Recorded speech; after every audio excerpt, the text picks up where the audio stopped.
আজ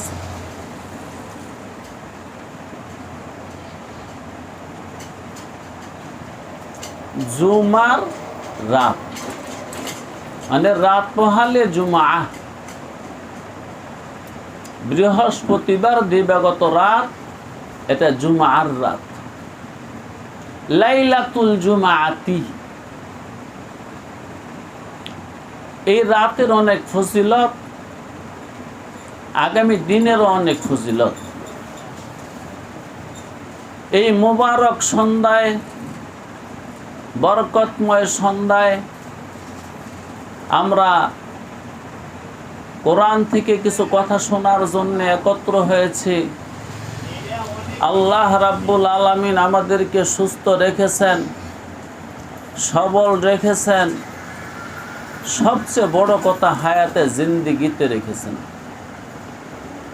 আমার বয়সের অনেক মানুষ দুনিয়া ছেড়ে চলে গেছেন, আপনাদের বয়সের অনেক মানুষ দুনিয়া ছেড়ে চলে গেছেন। আমি আপনি এখনো জিন্দা আছি, বিশাল নেয়ামত। তাই আসুন জোরে সুরে মোহাব্বতে বুলন্দ আওয়াজে, দিল থেকে, মনের মণিকোঠা থেকে, বলিষ্ঠ কণ্ঠে, বজ্র কণ্ঠে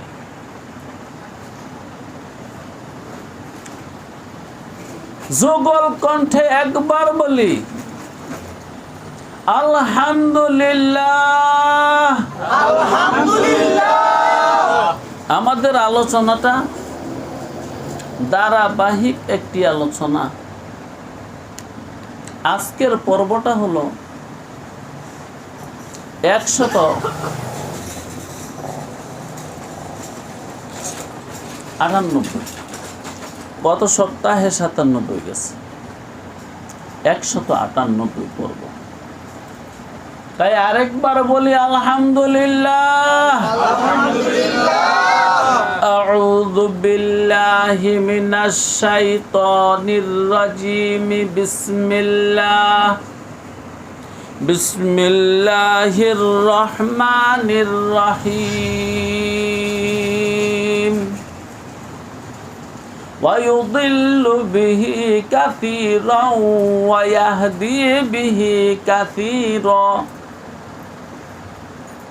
وما يضل به إلا الفاسقين صدق الله المولانا العظيم وصدق رسوله وصدق رسوله النبي الكريم ونحن على ذلك من الشاهدين والشاكرين والحمد لله رب العالمين يضل به كثيرا ويهدي به كثيرا। এই কিতাব দ্বারা আমি আল্লাহ অনেক মানুষকে পথভ্রষ্ট করে দিচ্ছি। এই কিতাব দ্বারা আমি আল্লাহ অনেকজনকে হেদায়েত দান করেছি। এই বিষয়ে গত সপ্তাহে বলেছিলাম কিছু কথা, আজও এখান থেকেই শুরু করব। এই কিতাব দ্বারা আল্লাহ নিজেই অনেক মানুষকে পথভ্রষ্ট করেছেন। এখানে প্রশ্ন আছে, উত্তর আছে, কিছু বলেছি, আজকেও বলি। কিতাব, এই কোরআন, এই শরীয়ত, এই দ্বীনে মুস্তাফা একটি গাযায়ে সালেহ, অর্থাৎ অত্যন্ত শক্তিশালী একটি খাদ্য।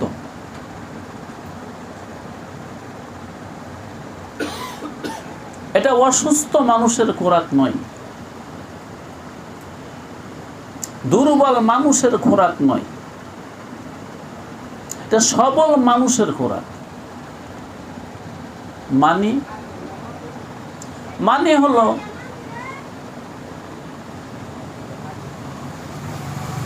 দুর্বল বলতে যাদের কলব দুর্বল, দুর্বল বলতে যাদের রূহ দুর্বল। দুর্বল মানে অসুস্থ আত্মা, দুর্বল মানে অসুস্থ হৃদয়, দুর্বল মানে অসুস্থ চিন্তা ভাবনা। দোস্ত, সবার চিন্তা সুস্থ না। ওরে বন্ধু, সবার আত্মা সুস্থ না। আরে ভাই, সবার হৃদয় সুস্থ না। এই পৃথিবীতে অসুস্থ আত্মার মানুষের সংখ্যা বেশি। এই দুনিয়াতে অসুস্থ বুঝ ব্যবস্থার মানুষের সংখ্যা বেশি। এই দুনিয়াতে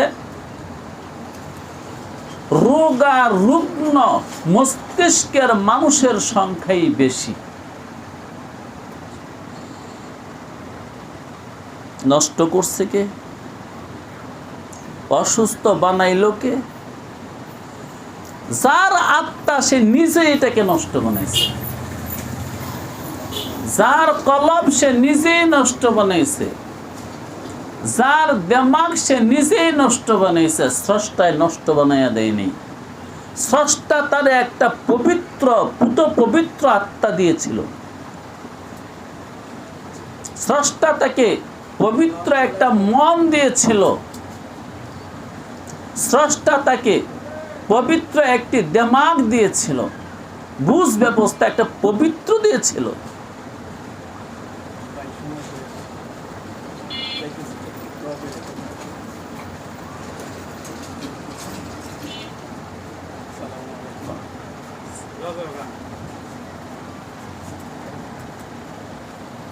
আল্লাহ রাব্বুল আলামিন আমাদেরকে এই মর্ত্য জগতে মাটির দেশে পাঠাইছেন একটা পবিত্র হৃষ্ট পুষ্ট বলিষ্ঠ সুস্থ সবল আত্মা দিয়া।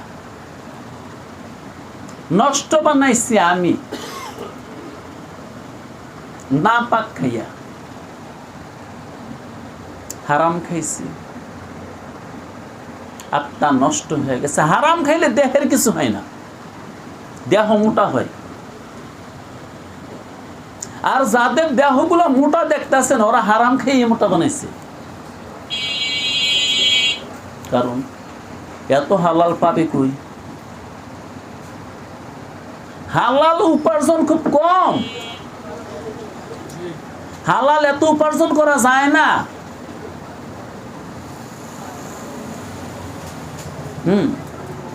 হারাম উপার্জনই বেশি আমাদের।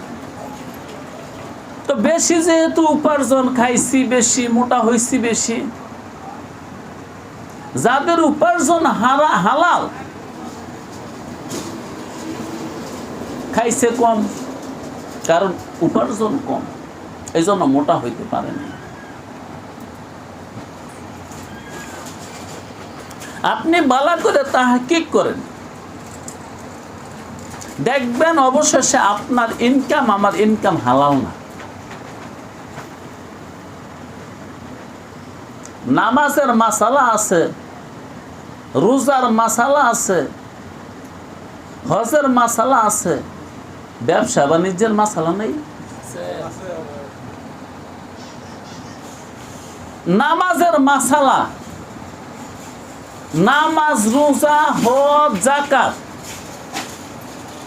সবগুলোর মাসালা যতটুকু, বাণিজ্যের মাসালা এর চেয়ে বেশি। হ্যাঁ, আমাদের দেশে নামাজের মাসালা কিছু বলা বলি, চালাচালি, জানাজানি, শোনাশুনি আছে, কিন্তু ইনকামের মাসালা, কামাই রোজগারের মাসালার কোনো বলা বলি নেই, চালাচালি নেই। সেই কারণে তেমন একটা জানা নাই। নাই কেন? বেচা কিনার মাসালা বলা বলি কেন করা হয় না? এটার কারণ হল বেচা কিনার মাসালা বলতে হলে বড় আলেমের দরকার। বেচা কিনার মাসালা অনেক কঠিন, কারণ ব্যবসা করাটাই কঠিন। নামাজ পড়া যত সহজ, রোজা থাকা যত সহজ, ব্যবসা করা এত সহজ না। আপনার ব্যবসার উপরেই নির্ভর করবে আপনার নামাজ আর রোজা। ব্যবসা যদি হালাল হয়, খোরাক হালাল হবে। খোরাক যদি হালাল হয়, এই নামাজ খোদাওয়ান্দে কুদ্দুসের দরবারে কবুল হবে। ব্যবসা যদি হারাম হয়, রুজি রোজগার হারাম হবে। রুজি রোজগার হারাম হলে তার খোরাক হারাম হবে। খোরাক যখন হারাম হবে, তার নামাজ, রোজা, তসবিহ, তাহলিল, জিকির, ফিকির সব নাপাক হবে। আর নাপাক কোন ইবাদত আল্লাহ রাব্বুল আলামিন কবুল করেন না। তিনির জাত পাক। বান্দার ওই ইবাদত আল্লাহ কবুল করে, যে ইবাদত পাক। জবান পাক, দেহ পাক, আত্মা পাক, সব পাক হলে ওই জাতে পাকে পবিত্র ইবাদত কবুল করে। আমরা আমাদের আত্মাটা নষ্ট করে ফেলছি হারাম খাওয়াইয়া। আমরা এইটুকুই জানি, বাজারে গেছি, মাল কিনছি, বেচছি হালাল। আরে না, বললাম তো, হেদায়া প্রথম খণ্ডের মধ্যে পবিত্রতা, নামাজ, রোজা, হজ, যাকাত, 5টা বিষয় নিয়ে আলোচনা করার পরে যে দূর হয়েছে। হেদায়া 3য় খণ্ড, কিতাবুল বুয়ু, মানে বেচা কিনা। বেচা কিনার মাসলা ওই 5টা বিষয় নিয়ে যেতটুকু, বেচা কিনা একলে এতটুকু। যে তাহলে আত্মা অপবিত্র এবং দুর্বল হওয়ার কারণ হলো আত্মাকে নাপাক খোরাক দিছি। 2 নাম্বার, পরিবেশ নষ্ট, সমাজ নষ্ট, আমার সহবত নষ্ট, আমার সান্নিধ্য নষ্ট, যার সঙ্গে চলি সে নষ্ট, যার সঙ্গে উঠা বসা করি সে নষ্ট।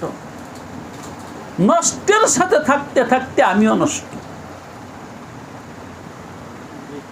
সাহবতে সালেহ তোরা সালেহ কুনাত, সাহবতে তালেহ তোরা তালেহ কুনাত। সৎসঙ্গ স্বর্গবাস, অসৎ সঙ্গ সর্বনাশ। চাইয়ে দেখেন, আপনার বাবা আপনারে কি শিখায়? চাইয়া দেখেন আপনার মা আপনারে কি শিখায়? আপনার দাদা আপনারে কি শিখায়? আপনার দাদি আপনারে কি শিখায়? আপনার নানা নানি আপনারে কি শিখায়? আপনার চাচা চাচি ফুফু খালা কি শিখায়? একটাই শিখায়, ভালো করে কাজ কর। জি, আর আমরা বন্ধু বলতে কি বুঝি? আমার বয়সী একটা মানুষের লগে যামু, আড্ডা দিমু, ঠাট্টা করমু, মজাক করমু, রসিকতা করমু, শেষবারে পাপ করমু। এই আমার বন্ধু। এজন্য আমার বড় ভাই আমার বন্ধু হতে পারে না, এটা আমগো চিন্তা। আমার বাবা আমার বন্ধু হতে পারে না, এটা আমগো চিন্তা।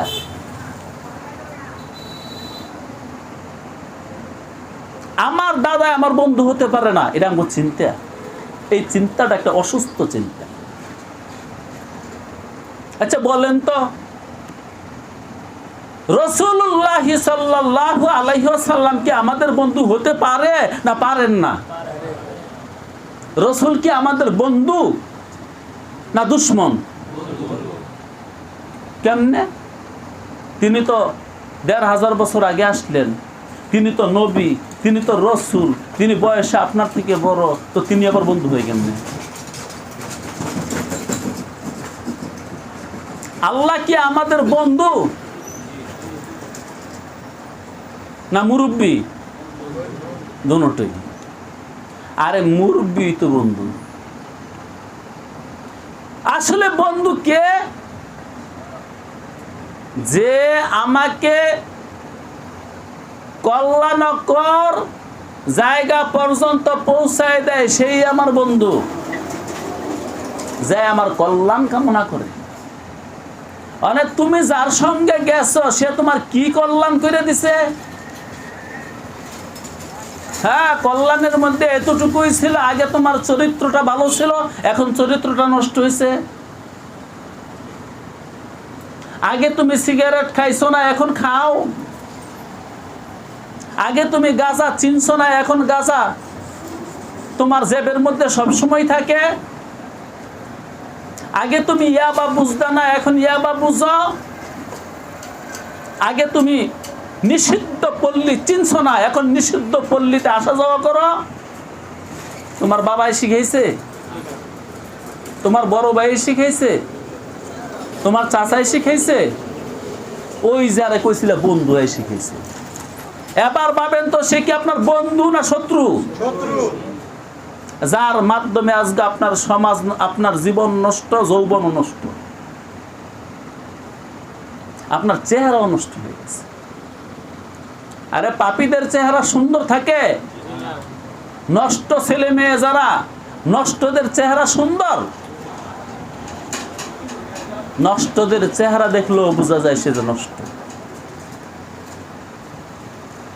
যারা নষ্ট হয়ে গেছে দৈহিকভাবে, ওদের টেস্ট লাগে? হ্যাঁ, কোনো টেস্ট লাগে? রক্ত পরীক্ষা করতে হয়, তার প্রস্রাব পরীক্ষা করতে হয়, সিটি স্ক্যান করতে হয়। ওরা তো দেখলেই বোঝা যায় ওই গাঞ্জাখোর, আর দেখলেই তো বোঝা যায় হ্যাঁ অভদ্র, আর দেখলেই তো বোঝা যায় হ্যাঁ খারাপ, ওই বখাটি। খারাপদেরকে দেখলে চেনা যায় না? এর বিপরীতে যারা ভালো, আরে মিয়া যার দেহটা সুন্দর সুস্থ, ওরা দেখলে বোঝা যায় না এই মানুষটা সুস্থ মানুষ।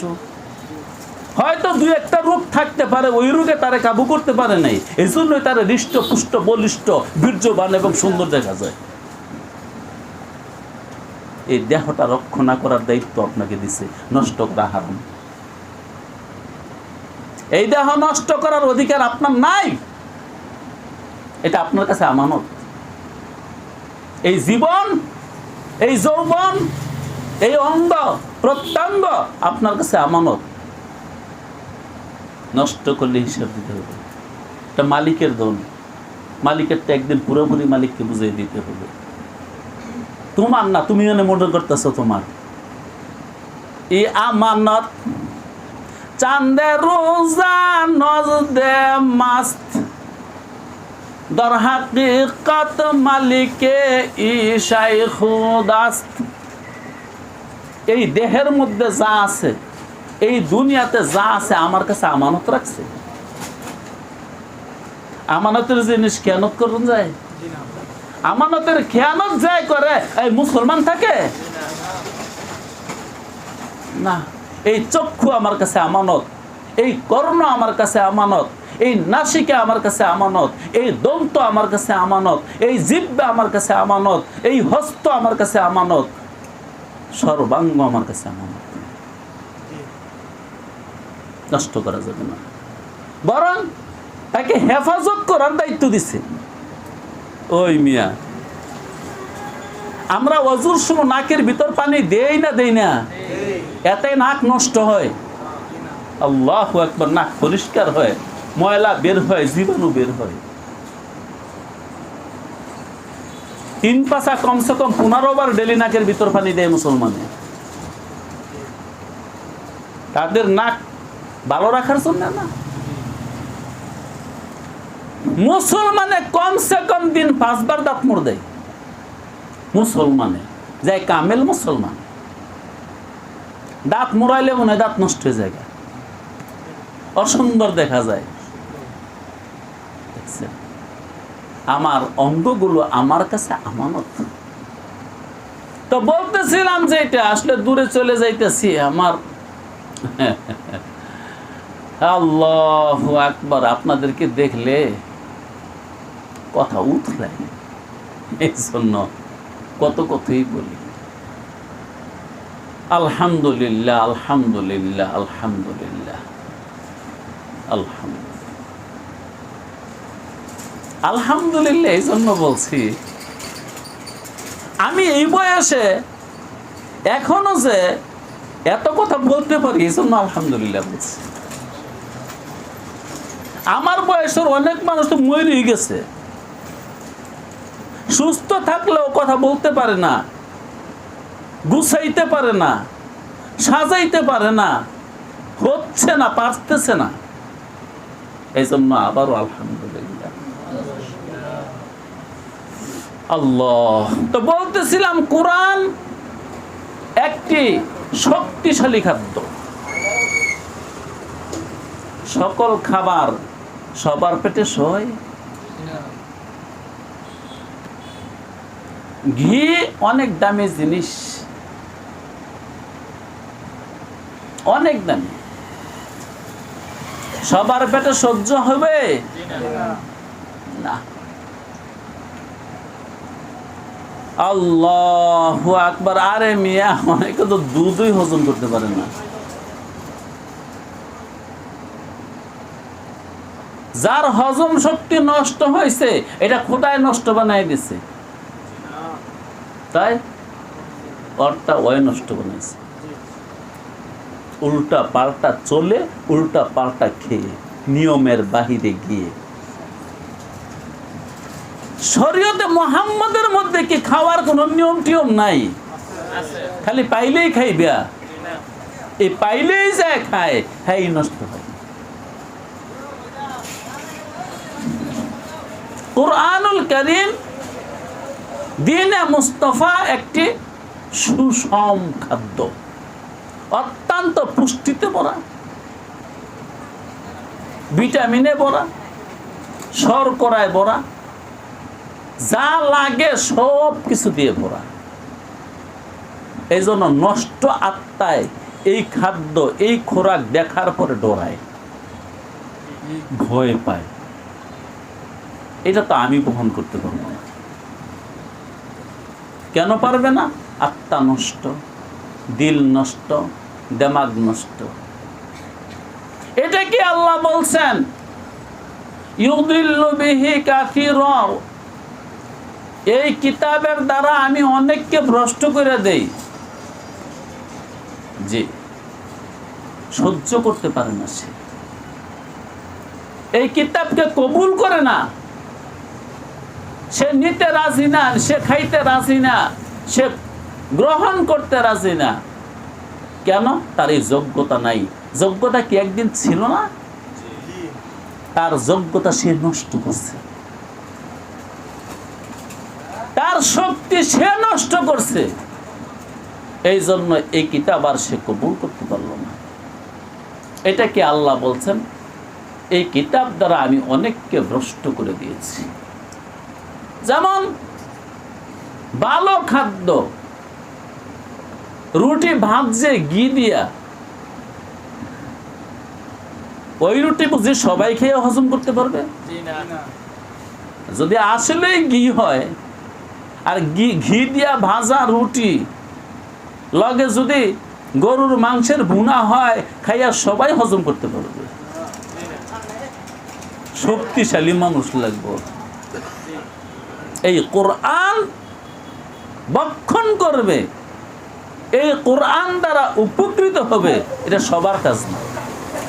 এটা সুস্থ মানুষের কাজ, অসুস্থ মানুষের কাজ না। ওই মিয়া, ভালো ভালো খাবার খাইলে দেহটা শক্তিশালী হয় না?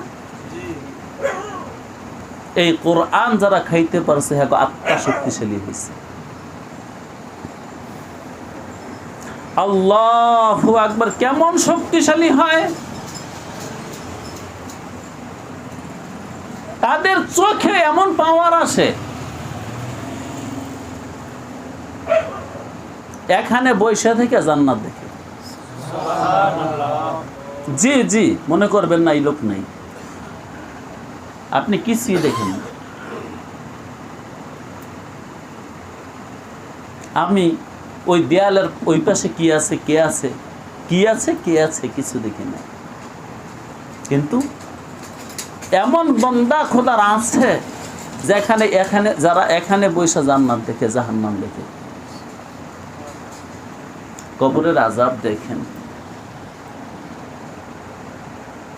নকশা হায়াত নামে একটা কিতাব আছে, হযরত হুসাইন আহমদ মাদানী রহমতুল্লাহি আলাইহির লেখা। ওটার মধ্যে লিখছেন যে আমার মা কবরের আযাব দেখতেন, আমার দাদা উস্তাদ, আমার উস্তাদ মুফতি ওয়াহিদুজ্জামান, আমার উস্তাদ শাহ সেকান্দর রহমতুল্লাহি আলাইহি, তাদের উস্তাদ মাদানী রহমতুল্লাহি আলাইহি, তিনি লেখছেন আমার মা কবরের আযাব দেখতেন।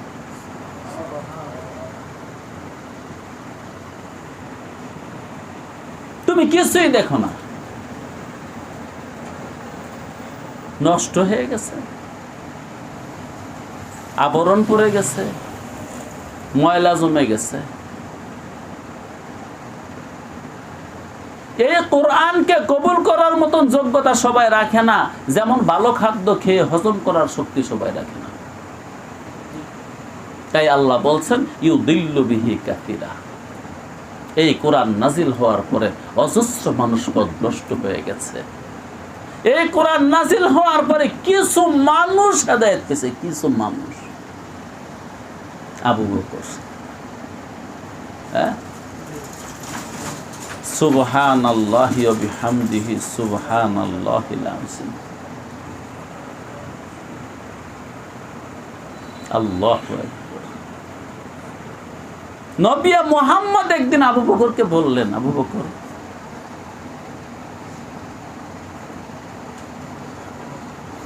আমার কাছে না ওহী আসে। আচ্ছা বন্ধু, আসতেই তো পারে, কিন্তু আলামিন অগ দুইজনের বন্ধুত্ব কিন্তু শৈশব, বয়সে 2.5 বছরের ছোট বড়। রাসূলুল্লাহ 2.5 বছরের বড়, সিদ্দিক আকবর 2.5 বছরের ছোট। শিশুকালের বন্ধুত্ব।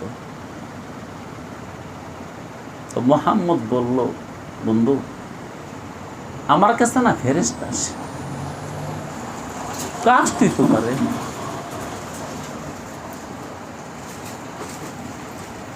আরে পচা মানুষের বন্ধু পচা লোকই থাকে, পবিত্র মানুষের বন্ধু আরেকজন পবিত্র মানুষ থাকে। পবিত্র মানুষ কি অপবিত্র মানুষের কাছে যায়? যায় কোনো কারণে দেখবার, পরে কি আর যায়? আর আল্লাহ ওয়ালাদের কাছেও ওই পচা মানুষেরা যায় কোনো ফান্দে পইরা পেছে পইরা। তাই বলে কি প্রতিদিন যায়? একদিন যে গেছে ওই দিন কি কষ্ট হয়েছে? কেন কষ্ট হয়েছে? যাওয়ার পরে বলছে ওই দরজা লাগাই দেন, ওই জিকির করেন। তো জিকির করে নাই, মহা মুসিবতে আসছিল। যখন কোন মুতে বাইরেছে ওরে কি আর পরে আনা যায়? এটা তোর জায়গা না। তুই নষ্ট মানুষ, ভ্রষ্ট মানুষ। ও মিয়া, কোরআনের মজলিসে সবাই বসে না, আসে না, সহ্যই করতে পারে না। জিনে ধরা রোগীর সামনে কোরআন তেলাওয়াত করলে জিন এমনি যায়। বিশেষভাবে কিছু কিছু সূরা আছে, আয়াত আছে, এগুলো সহ্যই করতে পারে না যে আয়াতের কুরসি। তো এই মানুষের মধ্যেও কিছু মানুষ আছে তারা এই শরীয়তকে সহ্যই করতে পারে না। এমনকি সেও নিজে নামের শুরুতে লেখা মোহাম্মদ, আব্দুল্লাহ, ওবায়দুল্লাহ, নামগুলা মুসলমানের, কিন্তু শরীয়ত সহ্য করতে পারে না। শরীয়ত বড় কষ্ট লাগে। শরীয়ত কষ্ট লাগার কারণ কি? ইউদিল্লু বিহি কাসীরা। এই কিতাব নাজিল করার পরে অনেক মানুষ ভ্রষ্ট হয়ে গেছে। পথ পাইছে আবু বকর, পথ পাইছে ওমর, ওরা আগেই পবিত্র। আর মিয়া ওমর আগেই দিনদার, আগেই দিনদার ওমর। হ্যাঁ, তার বাবা তারা যেই দিন শিখাইছে ওই দিনের উপর অটল ছিল, কিন্তু ওমর এটা বুঝতে পারে না এই দিনটা হক না। যে দিনকে মুহাম্মদের মাধ্যমে বুঝছে এই দিন হক না, ওই দিন উষ্টা ভেঙে ফেলাইছে। যেই দিন ওমর ইসলাম কবুল করছে, এশার নামাজের সময় নামাজ পড়বে, ওই সময় দুইটা নামাজই ছিল। কয়টা? ওমর যখন ইসলাম কবুল করে নামাজ কয়টা? এশা আর ফজর। তো বলতেছে আসো ওমর আমরা নামাজ পড়ি। ওমর বলল রাসূল গড়ো কেন? দারুল আরকাম, এখানে কেন? তো ওমর কোথায়? চলেন বাইতুল্লাহ যাই। রাসূল বললেন ওমর এখনো সেই সময় আসেনি। কি বলেন আসে নাই? চলেন, আমি আছি না। জোরে আজান দিয়ে আজকে বাইতুল্লাহ এখন গিয়ে নামাজ পড়বো, চলেন। আরে আগেই দিনটা, দিন হয়তো আগেরটা কি ছিল ভুলভাল, কিন্তু দিনের সন্ধানী ছিল, তলব ছিল।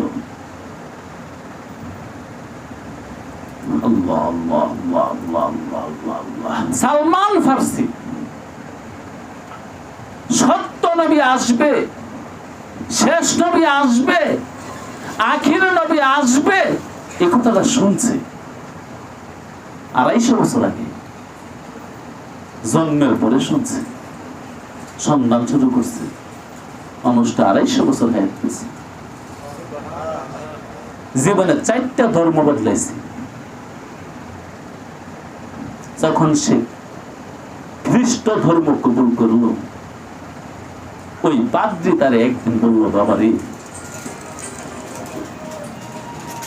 সত্য পাওয়ার সন্ধান তুই যেভাবে করতেছিস, হক হক পাওয়ার সন্ধান যেইভাবে তুই করিস, আমার তো মনে হয় হায়াত বেশি নাই। আমি তোর একটা কথা বলে যাই, বর্তমানে আমি যেই দিনের উপর আছি, তুইও যেই দিনের উপর ধর্মের উপর আছিস, এই দিনটা কিছুদিনের মধ্যে শেষ হয়ে যাবে, রহিত হয়ে যাবে। একজন নতুন নবী আসবে, আসার সময় হয়ে গেছে। আচ্ছা গুরু কি বলতেছেন? নতুন নবী আসবে। হ্যাঁ, আর তিনি এমনই এক নবী হয়ে আসবেন, তিনি আসলে আগের কিতাব সংগ্রহিত। তা আমাকে একটু ভালো করে বলে দিয়েছেন, তাকে কোথায় পেতে পারি? তার জন্ম হবে মক্কায়, তার হিজরত হবে মদিনায়। খুঁজতে খুঁজতে খুঁজতে খুঁজতে মদিনায় এসে পড়ছে। তাহলে কিছু মানুষের আত্মা এই কোরআন কবুল করার উপযুক্ত আগেই, তাই সন্ধান করতে করতে করতে করতে মুহাম্মদের দরবার পর্যন্ত এসেছে। আগের কিতাবে যত আলামত লেখা সব দেখছি। একদিন জনাবে মুহাম্মদুর রাসূলুল্লাহ এক জায়গায় বসা, সালমান আইসা পিছনে যায়। কার পিছনে? রাসূলুল্লাহ সাল্লাল্লাহু আলাইহি ওয়াসাল্লামের পিছনে যায়। রাসূল চাদরটা খোয়া দিয়েছে। রাসূল তো জামাটা মাত্র তো পিনতে নাই, পিনছে কম, চাদর পিনছে বেশি, সেলাইছে না। সালমান পিছনে গেছে, রাসূলুল্লাহ বুঝছে, চাদরটা খুলে ফেলেছে। আল্লাহু আকবার। ও সালমান, পাইছ? জি মুহাম্মদ, পাইছি। কি পাইছ? একটা আলামত বাকি ছিল, সেটা পাইছি। কি আলামত? আগের কিতাবে লেখা আছে আখিরি জামানার নবীর পিঠের মধ্যে মোহরে নবুয়ত থাকবো, ওইটার মধ্যে লেখা থাকবো মুহাম্মদুর রাসূলুল্লাহ। তো দেখছো নি? হ্যাঁ দেখছি। তা আমি তো এই জন্যই জামা চাদর খুলে ফেলেছি তোমার দেখে, আর আমিও বুঝছি তুমি দেখতেই চাচ্ছ। তালেব ছিল, তালেব সন্ধানী ছিল, সন্ধানী। কারণ আত্মা পবিত্র, রূহ পবিত্র, দিল দিমাগ পবিত্র, এজন্য হকের সন্ধান করে। যাদের দিল নষ্ট হয়ে গেছে তারা হক সন্ধান করে না, তারা সবসময় না হক সন্ধান করে। জি, এই জন্য রাসূল বলছিলেন, ইসলাম তো কবুল করলেন সালমান। ও সালমান। জি রাসূলুল্লাহ। দুনিয়ার সব ধর্মের মানুষ, আর এমনি শুধু ইসলাম ধর্মের না, দুনিয়ার সব ধর্মের মানুষ সেই স্বর্গপুরীতে যেতে চায়। সবাই জান্নাতের কাঙ্গাল, আর জান্নাত নিজে তোমার কাঙ্গাল। জান্নাত আশাই দিছে তুমি কোন দিন যাইবে। আমার উম্মতের মধ্যে 3 জন মানুষ আছে জান্নাত আশাই দিছে, 3 জন করে যাবে। এর মধ্যে একজন তুমি, আর একজন বেলাল।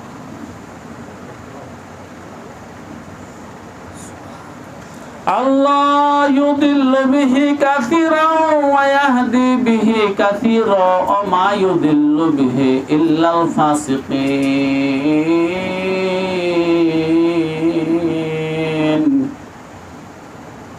এই কোরআন আসার পরে অজস্র মানুষ ভ্রষ্ট হয়ে গেছে।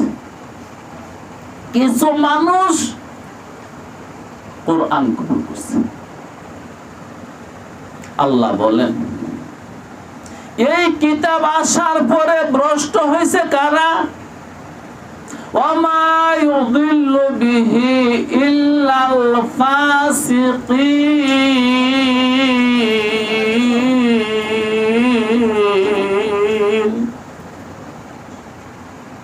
এই কোরআন পাইয়া ভ্রষ্ট হয়েছে তারা, ফাসিক যারা। কারা ভ্রষ্ট হয়েছে? যারা ফাসিক। আল্লাহ ফাসিক কে? তাফসীরে বাইজুবির মধ্যে লিখছে,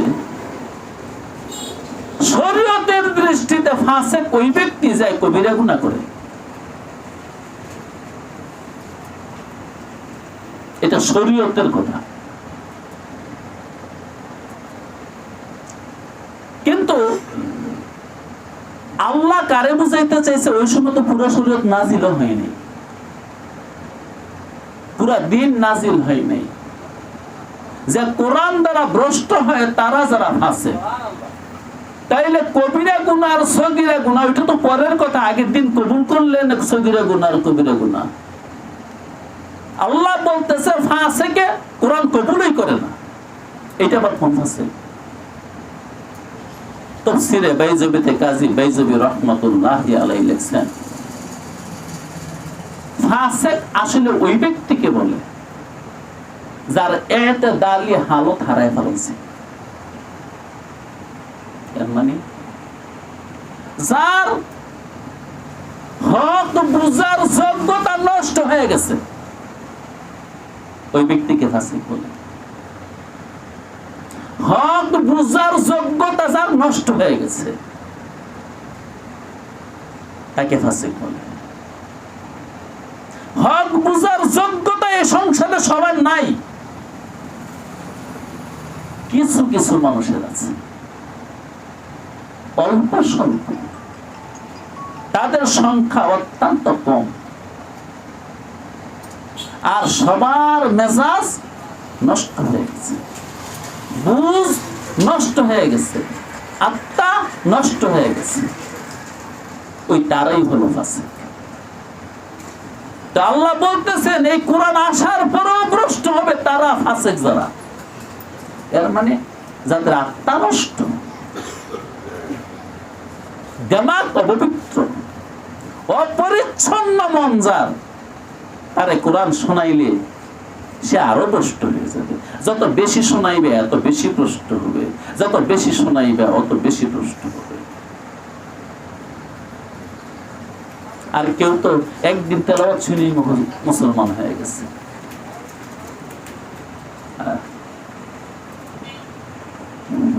এক ব্যক্তি আসলো ইউরোপ থেকে, মদিনার বাড়ি, হ্যাঁ মক্কায়। ওই লোকের কাজ হলো জারফুক করে, পাগলের চিকিৎসা করে, জুনুনের চিকিৎসা করে, জিনে ধরা রোগের চিকিৎসা করে। বাইতুল্লাহর পাশে কিছু মানুষ বসা, তারা জিজ্ঞাসা করলো তুমি কি করো? যে আমি জারফুক করি। কি রোগের? পাগলের চিকিৎসা করি। পাগলের? তাহলে আমাদের বাড়িতে একটা পাগল আছে, পরে একটু চিকিৎসা করে দাও, যথার্থ ভালো একটা পুরস্কার যদি সুস্থ হয়। তাইলে ওই পাগলটা কে? কে? মুহাম্মদ। পাগলটা তাদের নজরে কে? মুহাম্মদ। বাস, আজও যারা মুহাম্মদের সত্য অনুসারী, বাকিদের নজরে সে পাগল।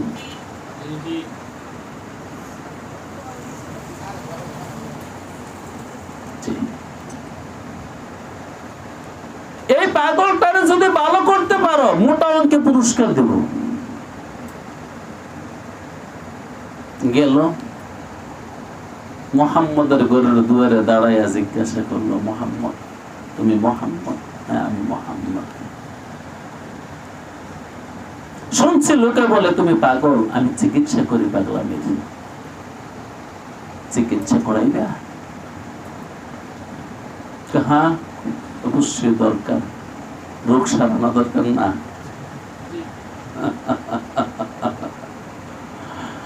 ওজারে আনছিলাম, মার ভূত সারাই তো ওজায় কয় মারে বিয়ে করতো। আমাদের সাথে কথা আছে না? মুহাম্মদের কাছে পৌঁছছি, ওই ওজা বৌদ্ধ, ওজা বৌদ্ধের নাইরে শান্ত যাইরা প্রেমের বিষ নামায়, যাই লেখছে যথার্থ লিখছে।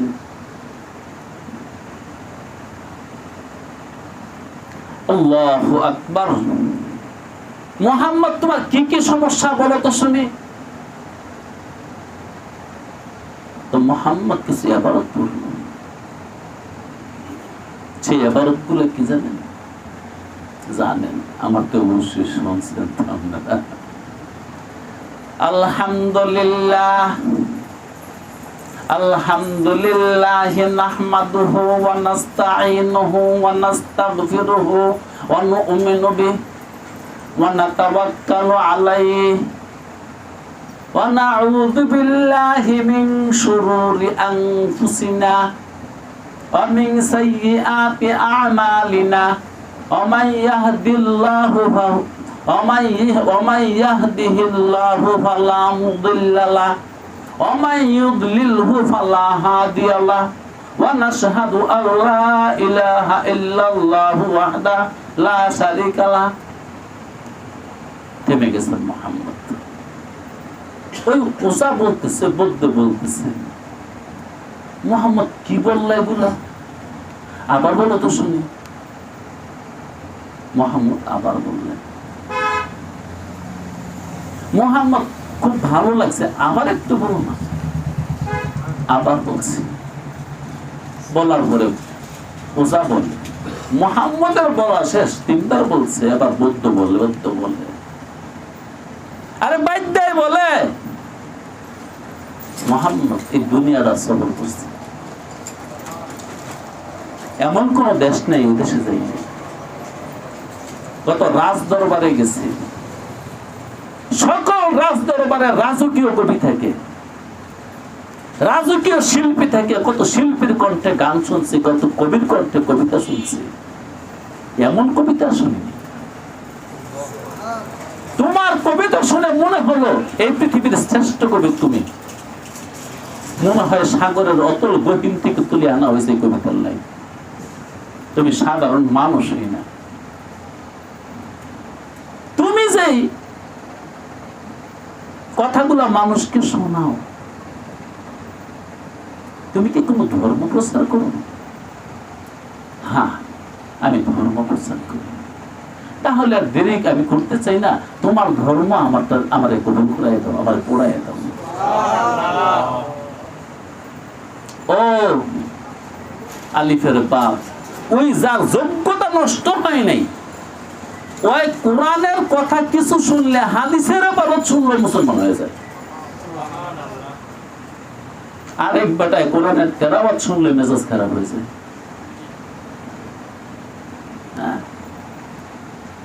হাদিস কোরআন শুনলে খারাপ লাগে না গিয়া? শুধু কাফেরদের খারাপ লাগে না, মুসলমানদেরও খারাপ লাগে। মুসলমানদের মধ্যে এমন কিছু মুসলমান আছে তেলাওয়াত শুনলে খারাপ লাগে, বাদ্য বাজনা শুনলে ভালো লাগে। আল্লাহু আকবার। এই কোরআন আসার পরে অনেক মানুষ ভ্রষ্ট হয়েছে, অনেক মানুষ হেদায়েত পেয়েছে। তবে আল্লাহ বলেন যারা ফাসিক তারাই ভ্রষ্ট হয়েছে। আমি ভ্রষ্ট করছি ফাসিকদেরকে। এখানে ফাসিকের তরজমা ওই শরীয়তের ফাসিক না। শরীয়ত তো ফাসিক বলছে ওই ব্যক্তিকে যে ব্যক্তি কবিরা গুনাহ করে, আর আল্লাহ বুঝাইতে চাইছে ফাসিক ওই ব্যক্তি যে ব্যক্তির মেজাজ নষ্ট হয়ে গেছে, আত্মা নষ্ট হয়ে গেছে, রূহ নষ্ট হয়ে গেছে। যার আত্মা নষ্ট হয়েছে ওই কিন্তু হক বুঝে না, হক কবুল করতে পারে না, হক তার কাছে ভালো লাগে না, হক তার কাছে খুব খারাপ লাগে, না হক ভালো লাগে। সুবহানাল্লাহি ওয়া বিহামদিহি সুবহানাল্লাহিল আযীম। একটা কথা বলি আপনাদেরকে, সেটা হলো কি, ওই ফাসিকদের সান্নিধ্যে যায়েন না। যাদেরকে শরীয়তে ফাসিক বলে তাদের কাছেও যায়েন না, তাহলে বেশি দিন লাগবে না আপনার ফাসিক হইতে। কে মনে নেই? যারা শরীয়তের ফাসিক তাদের কাছে গেলে ওই মানুষটা ফাসিক হইতে 1000 বছর লাগবে, 100 বছর লাগবে, 1 বছর লাগবে? আরে না, 2-4 দিন গেলে সারবো। আর সেটাকে আল্লাহ বলছে যে এই কোরআনে ফাসিকদেরকে ভ্রষ্ট করে, এর মানে দিমাগ খারাপ, আত্মা খারাপ, রূহ বিনষ্ট হয়ে গেছে। ওদের কাছে গেলে তোমারও আত্মা নষ্ট হয়ে যাবে। যাদের আত্মা নষ্ট তাদের কাছে গেলে তোমার আত্মা নষ্ট হয়ে যাবে। যাদের দিমাগ নষ্ট তাদের কাছে গেলে তোমারও দিমাগ নষ্ট হয়ে যাবে। যাদের দিল খারাপ, যাদের দিল খারাপ তাদের কাছে গেলে তোমার দিল নষ্ট হয়ে যাবে।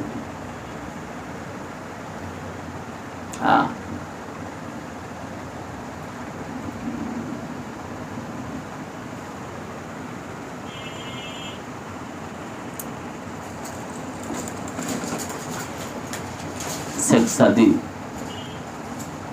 এই পৃথিবীর কবিদের মধ্যে অন্যতম একজন কবি, তবে দিনদার কবি, আল্লাহওয়ালা কবি। মাটির থেকে সুগন্ধ আসে। মাটি হাতে নিয়ে বলল, মাটি রে, মাটির মধ্যে তো থাকে সৌদা গন্ধ, তোর মধ্যে যে গোলাপের গন্ধ। মাটি কথা বলে, মাটি বলে, হ্যাঁ আমার সৌদা গন্ধ চলে গেছে, সুগন্ধি এসেছে, কারণ অনেকদিন গোলাপ তোলাইছিলাম। বড় একটা গোলাপ গাছ, কত হাজার হাজার ফুল ফুটে, পাপড়ি গুলো আমার মধ্যে পড়ছে ঝরছে, ওটা নির্যাস আমার মধ্যে রয়ে গেছে, তাই গোলাপের গন্ধ।